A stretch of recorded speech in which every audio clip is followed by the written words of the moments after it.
दहेज के लालच की कहानी। तो आइए जानते हैं कि क्या है इस कहानी में।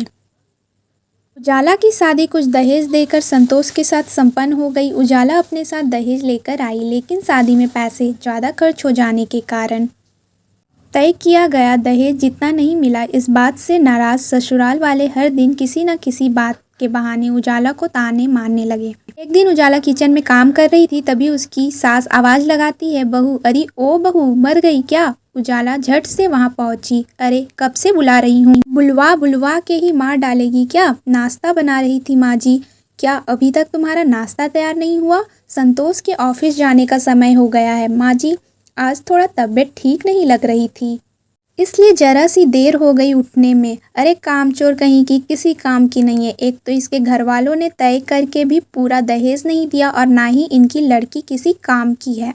न जाने किस भिखारी के खानदान में शादी हो गई मेरे बेटे की। ये सब बातें सुनकर उजाला को बहुत बुरा लगा। उसकी आंखों में आंसू आ गए। अब खरे खरे मेरा मुंह क्या देख रही है, खाना लगा सबके लिए। उजाला भी उदास मन से सबके लिए खाना निकालने किचन में चली गई। अब सारे काम खत्म करने के बाद उजाला थक हार कर टीवी देखने बैठी। उजाला टीवी देख रही थी, तभी उसकी सास वहां आ जाती है और टीवी बंद कर देती है। माँ जी, आपने टीवी क्यों बंद कर दी? घर के सारे काम कर तो दिए हैं, किससे पूछकर टीवी खोला तुमने? ये तुम्हारे दहेज में मिला हुआ टीवी नहीं है जो अपनी मर्जी से खोलकर देखने लगी, और बाकी जो बचा हुआ काम है वो तुम्हारा बाप आकर करेगा क्या? ये सारी बातें गेट पर खड़ा होकर उजाला का भाई सुरेश सुन रहा था। तभी उजाला की नज़र अपने भाई पर पड़ जाती है। अरे भैया, आप कब आए? बिल्कुल सही समय पर आया है तुम्हारा भाई। देख लो अपनी बहन को, कैसे बिना काम किए बस आराम फरमाते रहती है। सुरेश गुस्से में बोलता है, देख लिया आप जी, माँ जी, आपको भी और मेरी बहन को भी। उजाला अपने भाई का गुस्सा शांत करते हुए बोलती है, आते ही ये क्या बोलते लेकर बैठ गया और हाथ पकड़कर अपने भाई को कमरे में ले जाती है। अब दोनों भाई बहन आपस में बातें करने लगे। सुरेश बोला, ये ऐसे क्यों बोल रही थी तुम्हारी सास? हमने तो शादी भी धूमधाम से की और अच्छे पैसे भी खर्च किए। हाँ, लेकिन कुछ सामान तय हुआ था वो नहीं मिला, इसलिए ऐसे सुनाती रहती है हमेशा। लेकिन तुम इनकी बातों पर ज़्यादा ध्यान मत दो। ये बताओ, घर पर सब कैसे हैं? सब ठीक है, लेकिन तुम झेलती कैसे हो इतना? तुम बिल्कुल भी चिंता मत करो, अगली बार मैं मुंह पर मार के जाऊंगा पैसे। कोई ज़रूरत नहीं है, सब ठीक हो जाएगा, तुम टेंशन मत लो। नहीं उजाला, कुछ ठीक नहीं होगा। इनका मुंह बंद करने का यही तरीका है। दोबारा जल्दी ही आऊँगा कहकर सुरेश वहाँ से चला जाता है।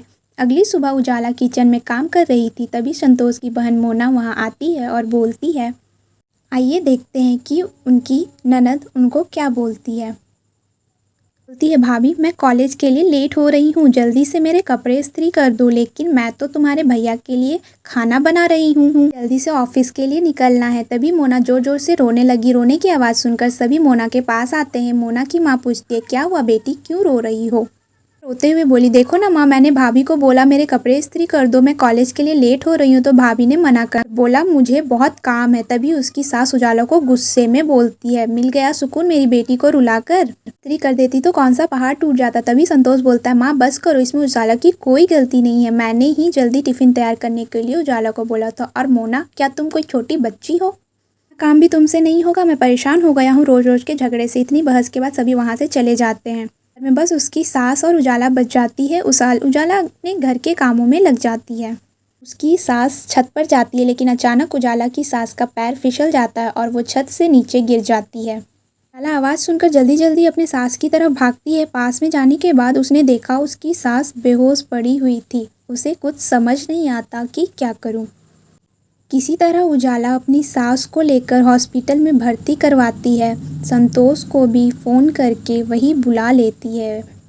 सब बहुत घबरा जाते हैं। इतनी ऊंचाई से गिरने के कारण अब वो अपने पैरों से नहीं चल पा रही थी। अब उजाला घर के बाकी कामों के साथ साथ अपनी सास का भी अच्छे से ख्याल रख रही थी। इसी तरह समय बीतता गया। उजाला ने अपनी सास का बहुत अच्छे से ख्याल रखा। इतना कुछ हो जाने के बाद भी उसने अपनी सास का बहुत अच्छे से ख्याल रखा, जिसकी वजह से वो जल्दी ही ठीक हो गई और वापस पहले की तरह चलने फिरने भी लगी। लेकिन एक दिन उजाला को उसकी सास बोलती है, क्या बोलती है आइए जानते हैं। मुझे माफ़ कर दो बहू, मैंने दहेज के लालच में तुम्हें हमेशा भला बुरा बोला और तुम्हारी कभी भी इज्जत नहीं की, फिर भी तुमने मेरी इतनी सेवा की। कोई बात नहीं माँ जी, अब जो हो गया सो हो गया। उसे भूल जाओ। उजाला और सास आपस में बातें कर ही रहे थे कि तभी उजाला का भाई वहाँ पर आ जाता है। सुरेश वहाँ पे आता है और दहेज की बातें करता है। तभी उजाला का भाई सुरेश दहेज के बाकी पैसे लेकर वहाँ पहुँचता है। तभी उसकी सास बोलती है, क्या कर रहे हो बेटा, मुझ पे ये पाप ना करवाओ। तुमने मुझे अपनी हीरे जैसी बहन दी, अब मुझे कुछ नहीं चाहिए। जो भी हुआ उसके लिए मुझे माफ़ कर दो, अब ऐसा कभी नहीं होगा। उजाला भी सारी बातें अपने भाई को बताती है। उस दिन से सब खुशी से रहने लगते हैं। अब उसकी सास कभी भी दहेज की बातें नहीं करती है।